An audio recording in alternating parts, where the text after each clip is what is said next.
Good evening, everyone. It's 7:30, so we're going to go ahead and get started. Um, just got some updates I would like to share with everybody because I know everyone's anxious to hear about what's going on with fair. Um, so over the last week and a half, we've had a chance to meet together. I've had a chance to meet together with the Ag Association, and we've made some important decisions regarding the fair. So I think most of you probably already know that we are moving forward with an in-person fair. So we had explored potentially doing a virtual option, and I'll get into that a little bit more in a few minutes. But we are moving forward with an in-person fair, although it is going to look considerably different than normal. So I'll get into the details on that. So I'm going to go down the list of things that I have to share with you, and then I'll answer some of your questions.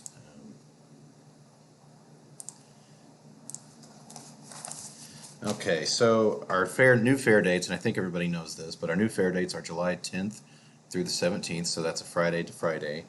And that is the actual day of the fair, or those are the actual dates of the fair itself, whereas building projects will be turned in the week before, just like we normally do. So building projects will be turned in that previous Monday, so Monday and Tuesday, and the Friday. So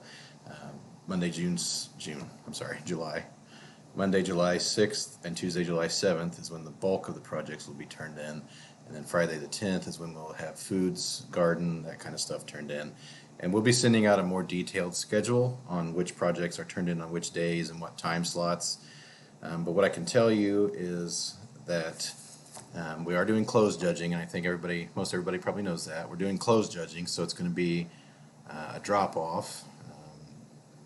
Like normal, or sorry, not like normal, but you will be dropping the projects off as if normal, but you just won't stick around for the judging. So we're going to do it kind of like state fair does, where you just show up and you drop your project off in a different designated area. So it's going to be similar to the way we do it at state fair.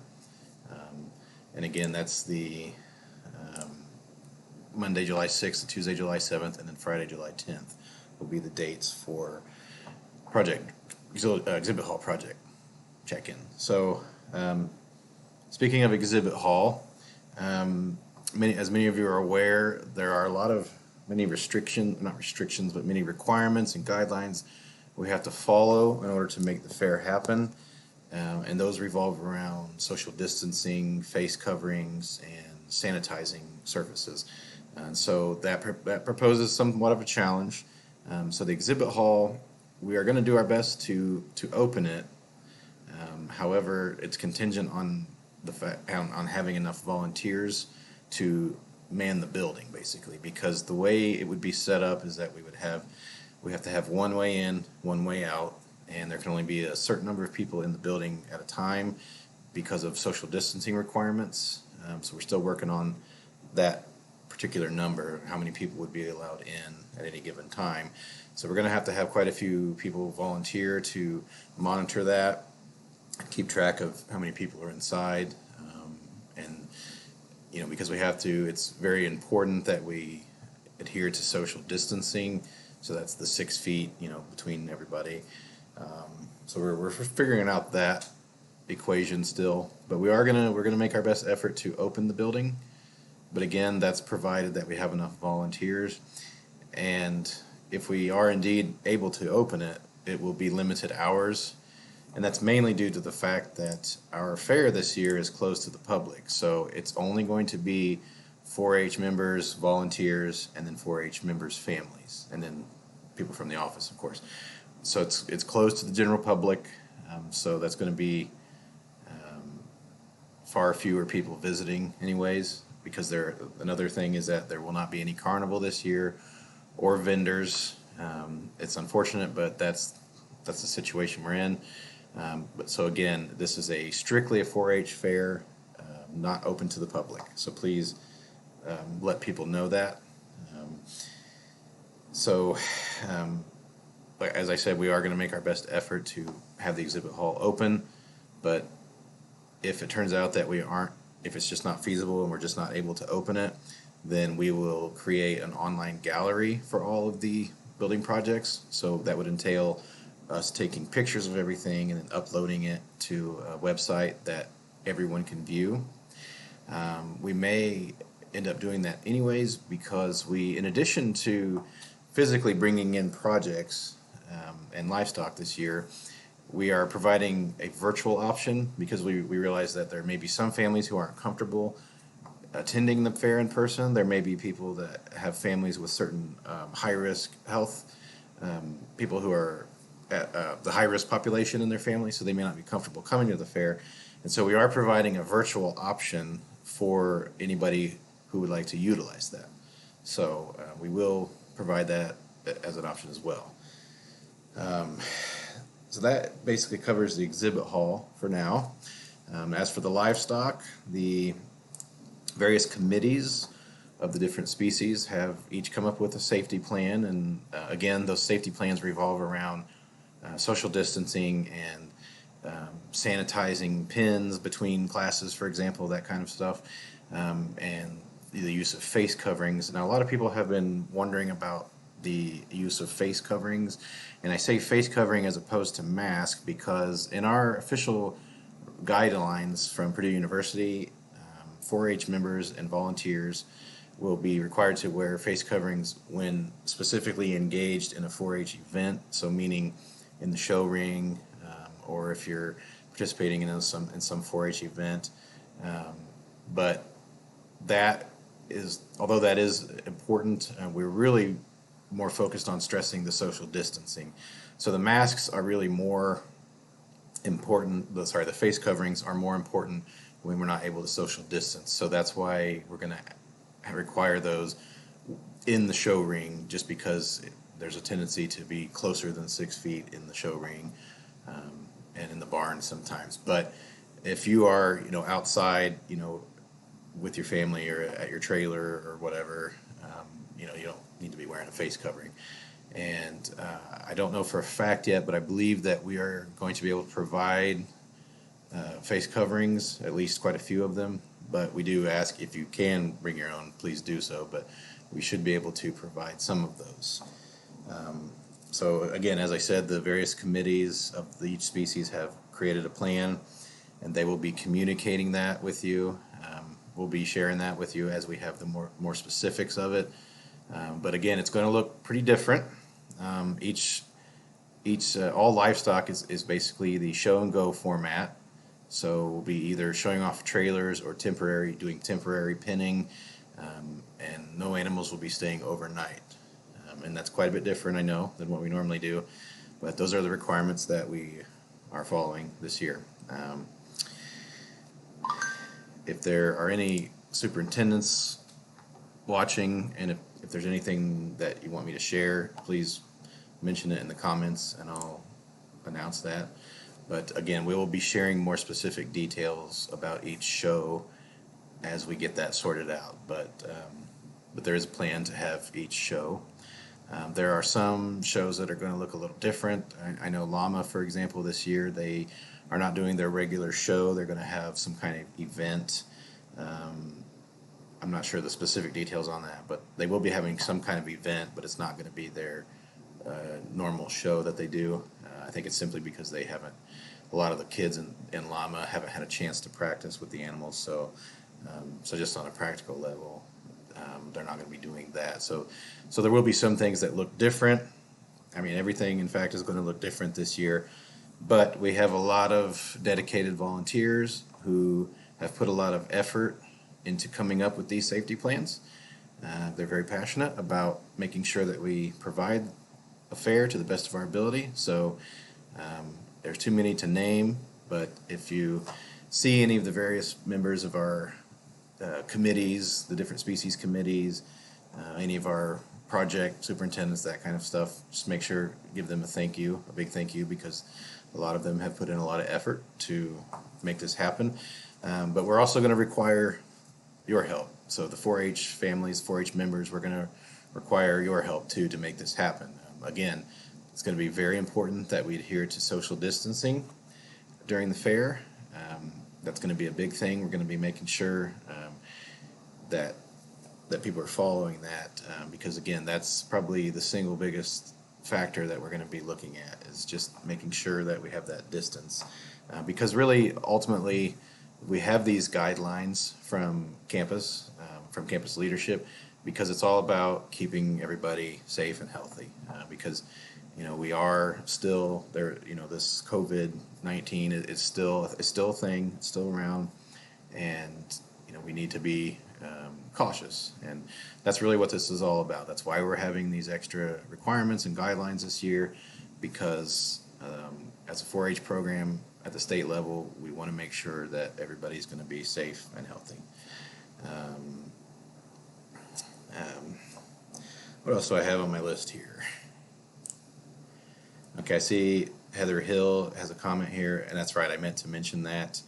So Swine will be having a Zoom meeting in the next week or two for swine exhibitors, and I believe they've already had one, so tune in for that.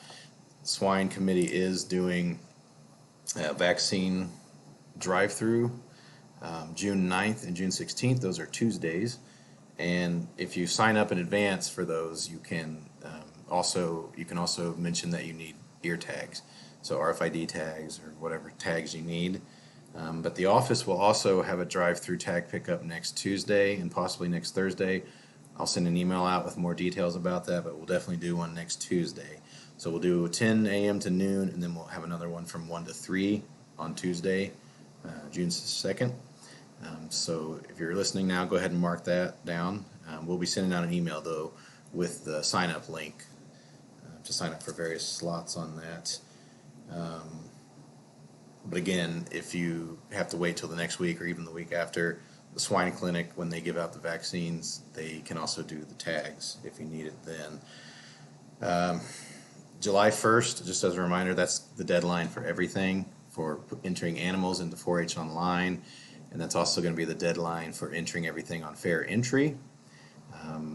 We're still a few days away from opening up the fair entry system. We're waiting on some updates from the state office before we can open that up, but you'll still have about a month to get everything in there.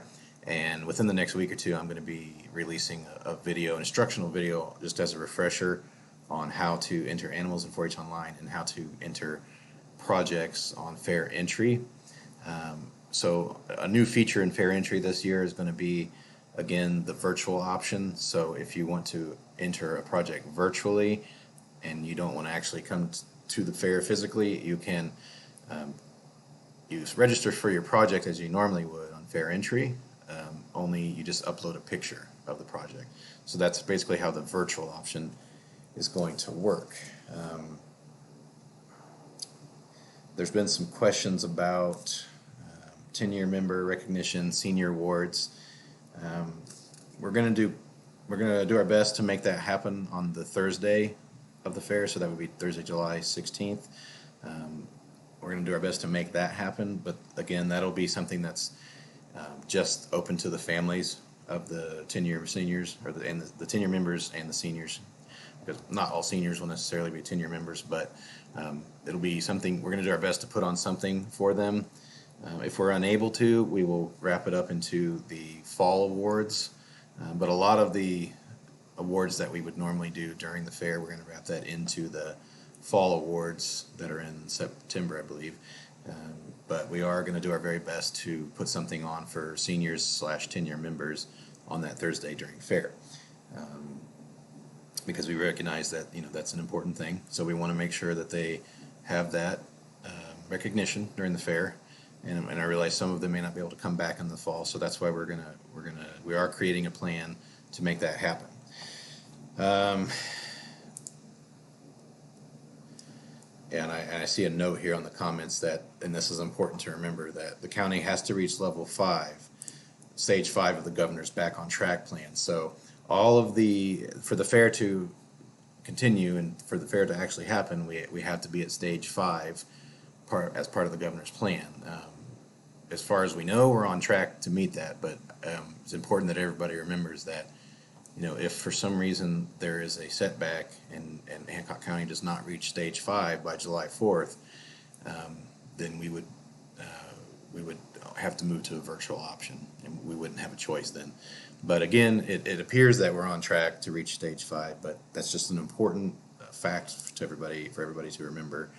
I see a question, will mini 4-Hers still be able to show animals? I believe that many 4-Hers, I think each species, and again, if there are any species superintendents on here, maybe they can comment, but I believe that the mini 4-Hers will not be showing animals this year. They can still do posters, but I think they're not doing the physical showing of animals this year, and that's simply because of the fact that our animals have to be in and out in one day. So the show classes are going to be limited to ensure social distancing. So our days are going to be a lot longer then. So for that reason, I think we're not doing that this year, unfortunately. And then again, somebody can comment on that if there's any superintendents on here. Another thing I wanted to mention, a very important thing, is that we are working with the health department, the Hancock County Health Department, because we have to cooperate with them to ensure that we are managing public health. And I'm sorry, somebody keeps messaging me. I'm sorry about that. We have to comply with anything that the health department asks us to do. And one of the things they're asking for is a list of people who attend the fair in order to do contact tracing. And what that means basically is that in the event that there was a case of coronavirus, in the event that we found out that somebody who attended the fair was positive, the health department would have to contact anyone who came to the fair to inform them. So that's what contact tracing is. We realize that's kind of a cumbersome thing to ask of people to register, but we are creating a pre-registration system. And since our fair is closed to the public, that makes it a lot easier. So essentially what we're going to be doing, and you'll see this in the next week or two, the next couple weeks, is that we're going to just ask everybody to pre-register. And essentially what that means is each family will just register their family and the names of any of their 4-Hers and any of the family members who might be attending the fair. That way, when you show up at the fair, we don't have to sit there and ask you and write down all your info.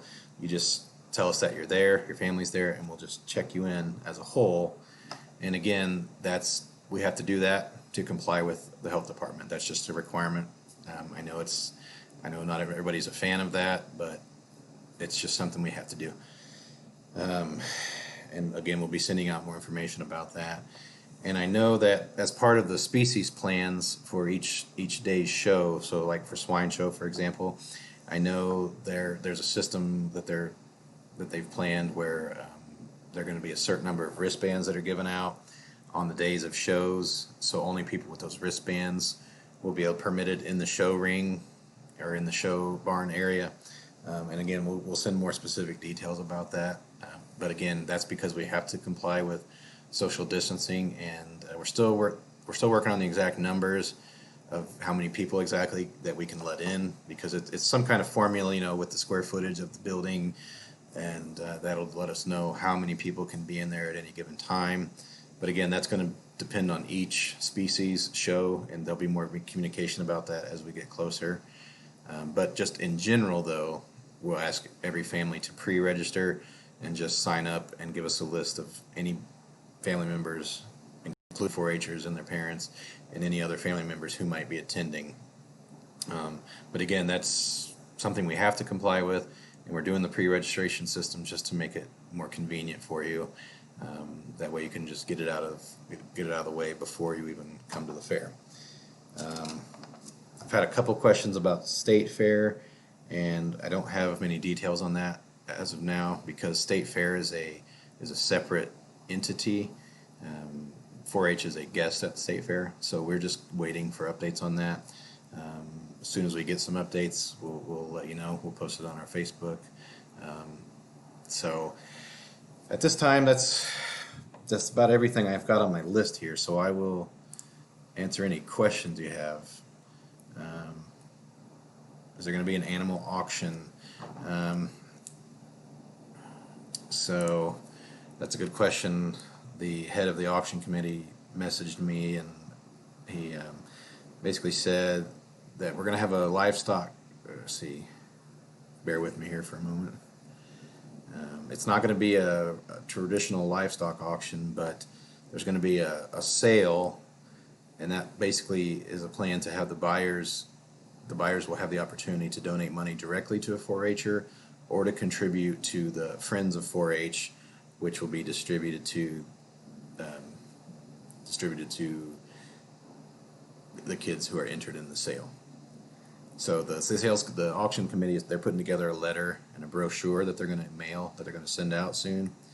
But that's kind of what we know right now. That we're still working out the details. So there won't be a traditional auction like we normally do, but there will be a way for buyers in the community to still basically either donate money directly to each kid or just donate it to the sale as a whole, and then it'll be distributed towards any kid who signs up for it.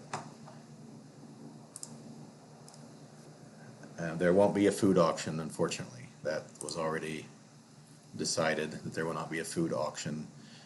Again, because of the auctions, the situation with the auctions is just, it's going to be nearly impossible to ensure social distancing during an auction. I see Heather made a comment there. For Mini Pig, K in first grade will do posters per the handbook, and we will be setting out poster options for second graders as they won't be showing this year.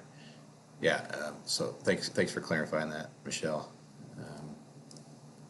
Yeah, no food auction. So again, that's about everything I have on my list. I'm sure there's something I'm forgetting. There's so much information to share, but if you have any questions, please feel free to ask on here. I'll stick around for a few minutes just to see what kind of questions you have. But again, I just want to thank all of our people who have been involved in this planning process.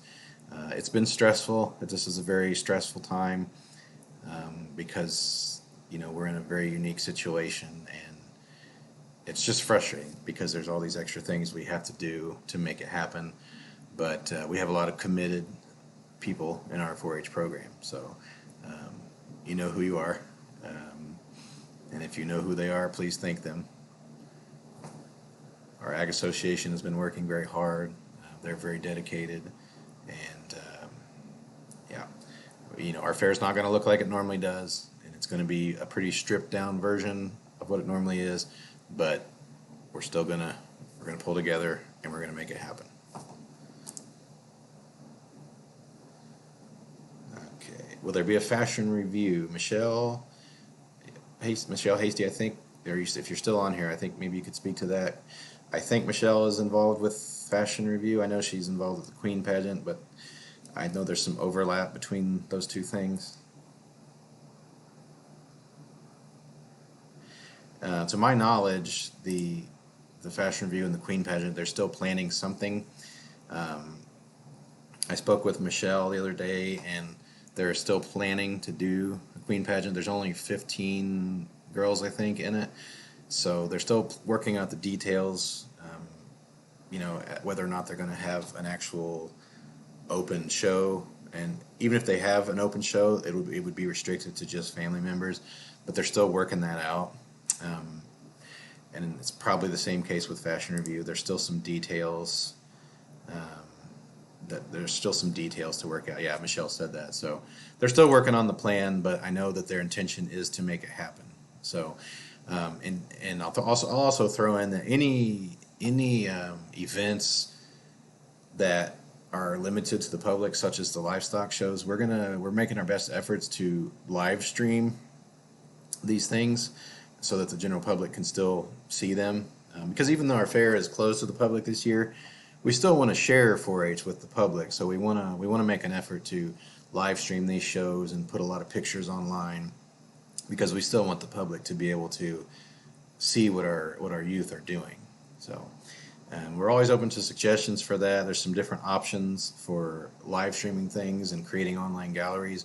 So if anybody's got any suggestions or technical expertise that they could help with that, we would appreciate it. Yep. So I don't see any other questions just yet. So I'll hang on here for just another minute or two if anybody else has any questions.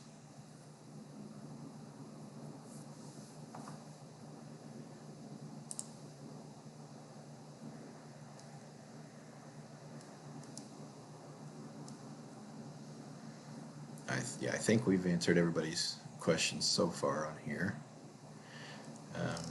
And before I get off here, I'd just like to thank everybody for your patience and your understanding. It's just a very unique situation that we're in this year. This is not a normal year by any means. So I appreciate everybody's patience and your understanding and your cooperation. So that's it for me. Thank you all for tuning in, and as always, we will keep you posted with updates as they become available. Thank you. Have a good evening.